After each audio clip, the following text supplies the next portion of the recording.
ازيكم واهلا بيكم في حلقه جديده من فضفضه معماريه. سلسله الحلقات اللي احنا بدأناها من فتره ومتعودين فيها ان احنا ندردش ونتكلم في كل الكومنتس اللي انتوا بعتوها لي على الفيديوهات، بس المره دي تحديدا انا عايز اتكلم معاكم في موضوع الفيديو اللي فات، وهو ازاي الكومباوندز بتاثر على تصميم المدن والمشاكل الكتير اللي احنا اتكلمنا عنها الحلقه اللي فاتت. لو لسه ما شفتوهاش هسيب لكم اللينك بتاعها هنا. مهم قوي انك تروح وتتفرج عليها لان كل الكلام اللي هيتقال في الحلقه دي مبني على الحلقه اللي فاتت. طبعا انا جالي تعليقات كتير جدا على الحلقه دي واغلبها تناول الموضوع من وجهه نظر اللي هو يا عم خلي الناس اللي بتحب الهدوء والامان والبرايفسي تروح تعيش في كومباوندز، وانت والناس اللي بتحبوا الزحمه وبتحبوا الدوشه خليكوا قاعدين في المدينه وسيبنا احنا عايشين في الهدوء. طبعا الكلام ده بيتقال بناء على التجربه الشخصيه للناس دي. الناس دي كانت بتعاني كتير جدا في وسط البلد، والكومباوندز كانت هي الحل لاغلب المشاكل اللي كانوا بيواجهوها في بيوتهم القديمه. ما يعرفوش اننا نقدر عن طريق تصميم المدينه اننا نوفر الهدوء ونوفر الامان ونوفر المساحات الخضراء وكمان المناطق اللي ممكن يلعب فيها الاطفال بامان، وفي نفس الوقت من غير اسوار ومن غير فصل اجتماعي ومن غير ما المدينه تبقى فاضيه ومن غير ما نعتمد بشكل كامل على العربيات زي ما بيحصل في المدن الجديده. طب ده يتعمل ازاي؟ هو ده اللي هنتكلم عنه في حلقه النهارده. بس طبعا في الاول لو انت مهتم بالفن المعماري انزل بسرعه واعمل سبسكرايب للقناه، واكيد لو الحلقه عجبتك ما تنساش اللايك والشير. واهلا بيكم في حلقه جديده من حكايه معماري. انا احمد علي ويلا بينا نبتدي الحكايه.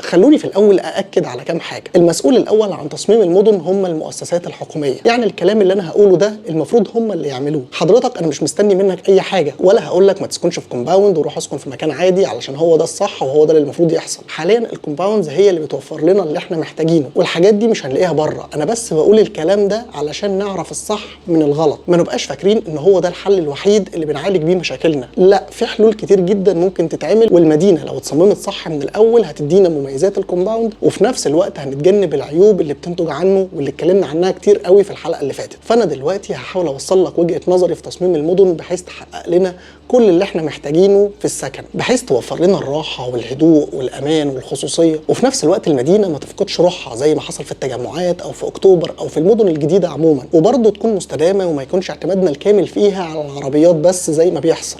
فخلينا بسرعه نفتكر كده الحلقه اللي اتكلمنا فيها عن تصميم المدن. لو فاكرين احنا قلنا ان المدينه بتكون مساحه معينه الدوله بتختارها بحيث تعمل فيها مدينه جديده، ويبدا مهندس التخطيط يقسمها بالشكل اللي هو شايفه بحيث يقدر يوفر مجموعه مجاورات سكنيه الناس تقدر تعيش فيها. وبرضه قلنا قبل كده ان المجاوره السكنيه بتتقسم لسكن فاخر واقتصادي ومتوسط، بس ده مش موضوعنا. المجاوره نفسها بيكون فيها مجموعه مربعات سكنيه، والمربع السكني ده هو ده اللي احنا هنتكلم عنه دلوقتي. خلينا نبص كده مع بعض. فخلينا نقول ان هو ده المربع السكني، والاحمر اللي انتم شايفينه ده كله هي دي الشوارع الرئيسيه، عباره عن مجموعه شوارع رئيسيه محاوطه من كل الاتجاهات وهو في النص. بنبدا نعمل عمارات سكنيه طبعا في كل مكان بيكون لها تصميم طبعا، يعني ده الشكل التجريدي بتاعها. لو هي دي مجموعه العمارات اللي بنشوفها في الكومباوندز، بس طبعا من غير سور.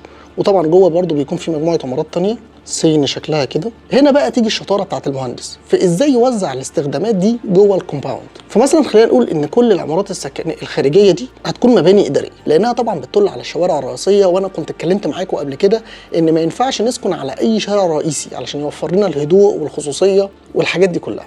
فالافضل ان نخلي العمارات السكنيه اللي بتطل على الشارع الرئيسي اداري وتجاري، يعني تبقى عمارات مثلا 4 أو 5 ادوار استخدام تجاري محلات كلها، والجزء اللي فوق يكون استخدام اداري مثلا زي ما انتم شايفين كده، مفيش فيها سكني خالص. تعالوا بقى نوزع السكني. ممكن في عمارات تانية نعملها خارجيه ورا العمارات دي باك تو باك تكون هي دي السكني، المهم ما تكونش بتطل على الشارع. فاهمين قصدي؟ زي ما انتم شايفين كده، وكل العمارات اللي جوه تكون سكنيه. طب وبعدين نيجي بقى في حته تقسيم الشوارع. انا دلوقتي عندي الشوارع الرئيسيه، فانا مش هاجي زي ما بيحصل مثلا في المدن الجديده واقسم المدينه بالشكل ده.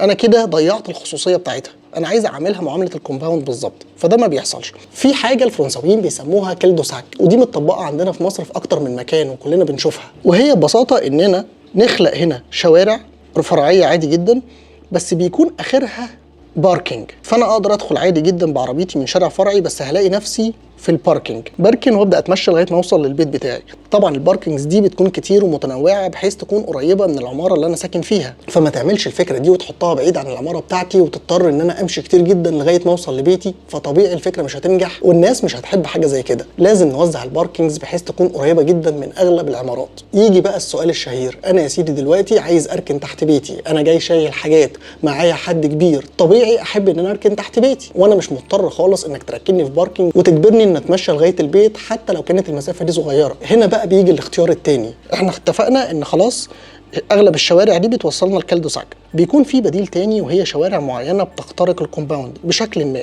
يعني بس شوارع محدش يعرفها غير الناس اللي ساكنين فيها، بحيث توصل كل واحد عند بيته. بس مش كل الشوارع، يعني مثلا لو عندي 25 مدخل بيدخلوني للمربع السكني، يكون في 5 6 هم بس اللي بيخلوني اخترق المربع ويوصلوني لغايه البيت من جوه، ويكون عندي اختيار تاني ان انا اركن تحت البيت عادي. والشطاره هنا للمهندس انه يخلي الاختيارين متاحين وما يخليش حد يفضل حاجه عن حاجه، لان الاثنين بنفس المميزات. لو حد معاه ناس كبيره او لو حد حابب يركن تحت بيته مفيش مشكله، ولو حد عايز يركن في باركينج برضه مفيش مشكله. بس في حاجه مهمه جدا لازم ناخد بالنا منها، وهي ان المربع السكني ده لازم الاولويه فيه تكون للمشاة، فلازم الطرق الداخليه اللي احنا اتكلمنا عنها دي تكون مرصوفه بشكل معين بحيث سرعه العربيه ما تتعداش ال 10 كيلو متر في الساعه، ده علشان يوفر الامان والهدوء للناس اللي ساكنه. حضرتك ده مكان سكني عايز تركن في الباركنجز وتنزل تتمشى ما عندناش مشكله، انما ما دام خدت القرار انك تركن تحت بيتك يبقى لازم تلتزم بالرولز جوه الكومباوند، تمشي على سرعه بطيئه وده انا هجبرك عليه بحيث ما نضايقش الناس اللي ساكنه، وده بيحصل عن طريق التصميم عادي. طب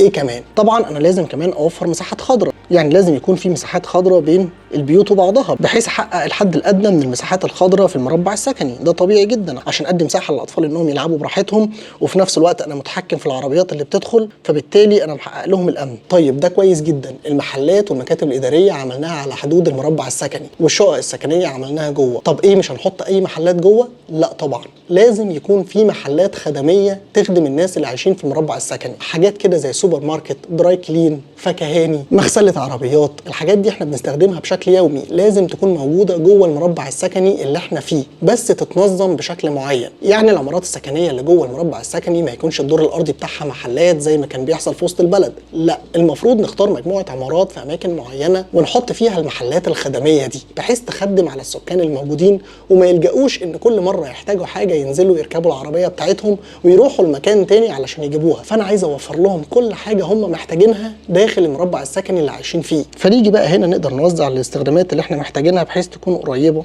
من الناس زي ما انتم شايفين. مهم قوي كمان اننا نوفر مدرسه تعليم اساسي جوه المربع السكني، وده علشان الاطفال يقدروا يتمشوا بسهوله لغايه ما يوصلوا للمدرسه بتاعتهم من غير ما يضطروا انهم يركبوا مواصلات او يعتمدوا بشكل كامل على العربيه. فدلوقتي بقى عندي شارع رئيسي حيوي فيه مكاتب اداريه ومحلات تجاريه متوزعه فيه، فبالتالي ندي روح للمدينه، وفي نفس الوقت الشوارع الجانبيه بتدخلنا لمناطق هاديه ما فيهاش اي نوع من انواع الازعاج من غير ما نعمل اسوار. وممكن كمان نطبق فيها نفس الافكار اللي بتتعمل في الكومباوندز دلوقتي، يعني ممكن نعمل وديعه في البنك بحيث هي اللي تصرف على الصيانه الدوريه للمربع السكني، ممكن نجيب افراد امن برضو، ممكن نركب كاميرات، نعمل اللي احنا عايزينه. فانا بالشكل ده قدرت احقق هدوء، قدرت احقق خصوصيه، قدرت احقق مساحات امنه للاطفال انهم يلعبوا فيها، قدرت احقق محلات تجاريه تقدر تنزل تتمشى لها وتجيب كل اللي انت محتاجه من غير ما تلجأ انك تركب عربيتك وتروح مول من المولات. قدرت كمان احقق لك مكاتب اداريه قريبه، ما هو طبيعي المكاتب الاداريه دي هتتأجر لشركات وهتحتاج ناس تشتغل فيها، فعادي جدا يكون حضرتك ساكن في مربع سكني والشغل بتاعك في نفس المربع او في المربع اللي بعديه او اللي بعديه، مش فارقه، لان انا كده ما فصلتش الاستخدامات، لا انا عملت لك الاستخدام الاداري والاستخدام التجاري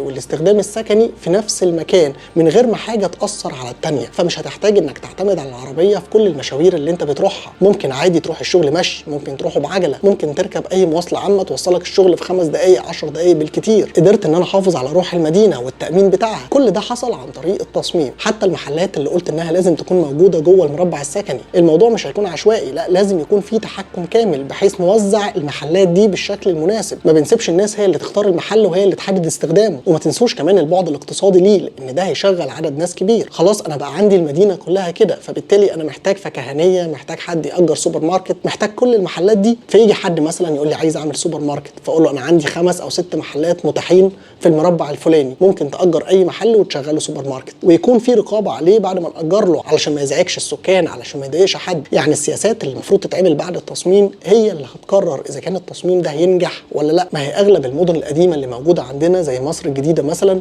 متصممه بالشكل ده، بس مفيش رقابه، مفيش التزام، فبالتالي الناس ابتدت تهرب منها وتلجأ للكومباوندز. ليه؟ لان ده بتديره شركه خاصه وبتعرف تتحكم فيه تحكم كامل. وطبعا الشركه الخاصه دي عشان تسهل التحكم بتبدا تحط سور حواليه، ومن هنا بنفقد هويه المدينه. ومن السياسات المهمه برضو اللي لازم تطبق هي اننا نجبر الشركات ان تاني عامل بعد كفاءه الموظف هي قربه من مكان العمل. يعني انا ما عنديش مشكله مع الكفاءه، انت كشركه المفروض تختار اكفأ ناس تشتغل عندك، انما تاني عامل بعد الكفاءه هو انه يكون ساكن قريب من مكان العمل. فده هيقلل جدا فكره ان واحد يكون ساكن في مدينه نصر وشغله في المهندسين، او واحد ساكن في شبرا وبيشتغل في التجمع. لو كل واحد ساكن في مكان قريب منه ممكن يتمشى له او يروح له بعجله او يركب اتوبيس يوديه الشغل، كده انا قدرت اقلل الزحمه اليوميه اللي موجوده في الشوارع.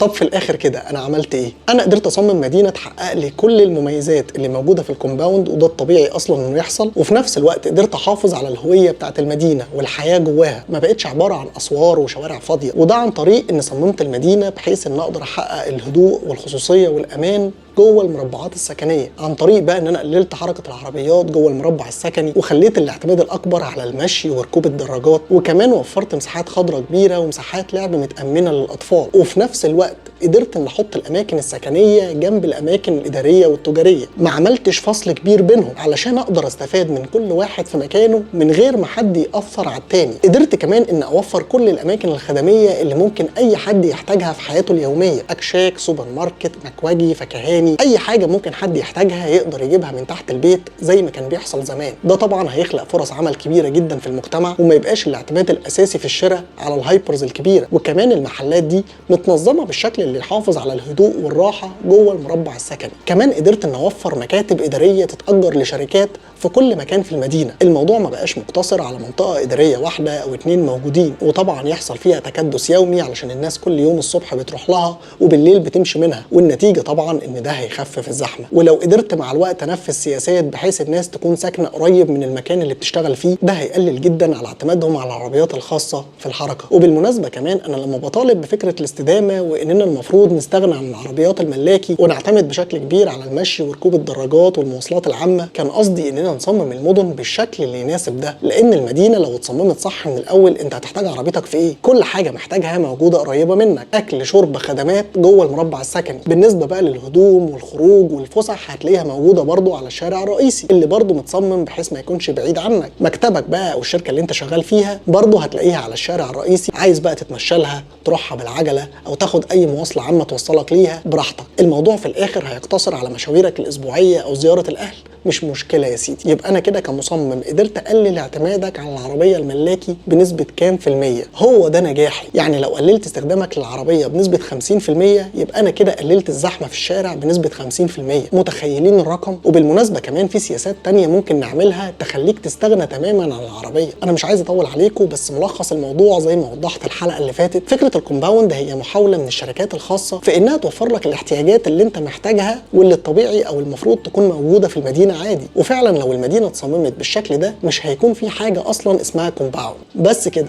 خلصت حلقتنا النهارده، واتمنى ان انا ما اكونش طولت عليكم، واتمنى كمان ان اكون قدرت اوصل وجهه نظري. يا ريت بقى لو الحلقه عجبتكم تنزل تعمل لايك وشير، واشوفكم ان شاء الله في حلقه جديده وحكايه جديده من حكايه معماري.